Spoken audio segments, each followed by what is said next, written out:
Well, hello there, folks, and a very warm welcome back to What's for Tea. It's lovely to see you all again, as usual, or if it's your first time here, welcome to you as well.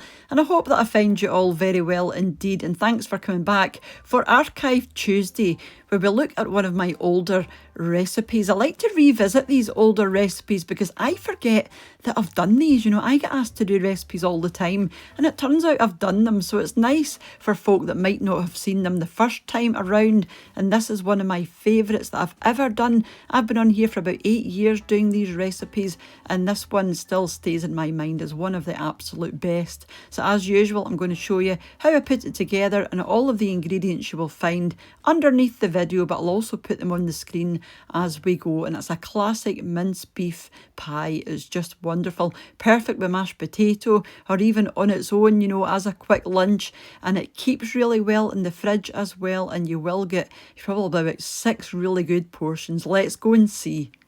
So this is everything that I used here. Basically a large onion, a couple of stock cubes, a tablespoon of cornflour, and like I said, some good quality minced beef. I get this one from my local butcher. You want a nice lean minced beef, and then your puff pastry and short crust pastry, or a mixture of both, you know, whatever you want to use. I actually used short crust for the bottom and puff pastry for the top. I just think it works better in these kinds of things. So the first thing you want to do is get your mince done and out of the way. So heat up your oil, add in your onions, and you want to fry these until they're nice and soft. If you put in a wee dash of salt, it will help draw out the moisture from your onions and help them cook a wee bit quicker. Once your onions are soft, pop in your minced beef, and you just want to cook this until it's browned all over. It won't take you long, possibly 5 minutes, just to make sure it's done properly. And as you'll see in my pan, you know, there's no oil, very, very little liquid. That's because it is a very good quality lean minced beef. You don't want loads of liquid in this. Once you're happy that your mince is browned, pop in your oxo cubes or bullion, you know, whatever you want to use. These are just 2 beef oxo cubes. Make sure that's well stirred in. And then you want to add enough water just to give you a kind of gravy. You don't want too much water in there, just enough that your mince can simmer for a wee while.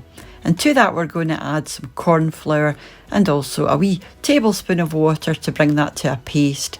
Add this into your mince so that this is going to thicken it up. Don't put it all in at once though. I would pop in half. Just see how thick it is, because you might not need all of that. I didn't need it all. You don't want it too thick. Let this simmer for a couple of minutes. Just make sure there is a wee bit of gravy in there, because you're going to let this cool completely, and as it cools, you know, it's all going to just disappear anyway, and it will come back as you warm it up. So set that to the side and get your pastry done. And this is the pastry that I'm using here. I actually, like I said, used short crust in the end for the bottom and puff pastry for the top. Now I'm just going to lightly grease my tin, because I'm going to be putting on some greaseproof paper, and it just helps to hold it in place and stops it from moving around. So some nice non-stick paper, and then you can go straight in with your pastry. And I'm just going to keep my pastry on the backing that it came in, you know, straight from the box. And this was a perfect fit. Now, if yours is not a perfect fit, you can obviously roll it out a wee bit just to make sure that it fits, because you do want this edge to edge if possible. And then just go and prick your bottom, because we're going to blind bake this, and that'll stop it puffing up. You just want to get it nice and warm. You're not looking to cook your pastry, you just want to get it nice and warm through, so that when you cook it again, it will cook nicely.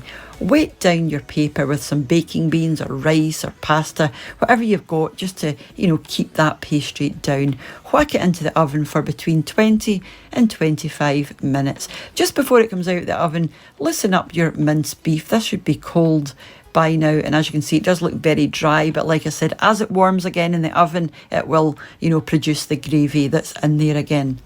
So spin your cold minced beef on top of your pastry. Just remember to remove the you know, your greaseproof paper and the rice. Make sure there's a wee edge around the side there, because you're going to put your other sheet of pastry on top, and you want something for it to stick to. I've just made up a quick egg wash. This is 1 beaten egg and 1 tablespoon of milk. Just beat those together, and that'll give you your egg wash. Brush it down the sides and along the top and bottom. Like I said, we are going to be putting the pastry sheet on top of this, so you want it to stick down nicely. Then once you're happy, grab your pastry. My pastry had been out for a wee while, so it had gone quite sticky. So I'd recommend just use this straight from the fridge, or it's going to be quite sticky like this. But it wasn't an issue. You just got to be quite careful with it. So once it's on top, just go around your entire thing. Just make sure your edges are all well sealed and pressed down. You don't need to go around this with a fork or anything. I find that if you just use your fingers, that's enough. As you can see there, it's nice and neat and sealed at the sides, because you don't want all your gravy spilling out when this goes into the oven. With your remaining egg wash, just go over the entire top. This is going to give you a nice shiny glossy top, or milk if you prefer.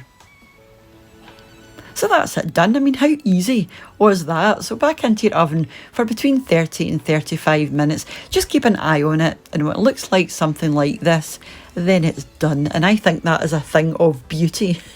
And it tasted even better than it looked. So absolutely fabulous. And all you have to do now is let this cool down just for a few minutes. Get out of your tray, and because I left it on the original packaging, it just slides right off the tray onto my cutting board.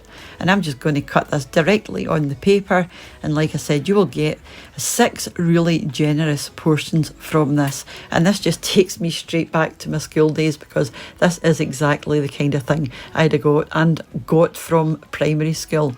So just use your knife and cut it into whatever size portions you like. And look how lovely and crumbly that is as well. And the mince in there, I just wanted to drip out all over the place. But it is so moist and tasty. Highly recommended you give this one a go. Yeah, absolutely wonderful with something like mashed potato and beans, or mashed potato and peas. We actually ended up having broccoli, and these are some local Ayrshire potatoes, and a wee jug of gravy just for on the top. Wonderful.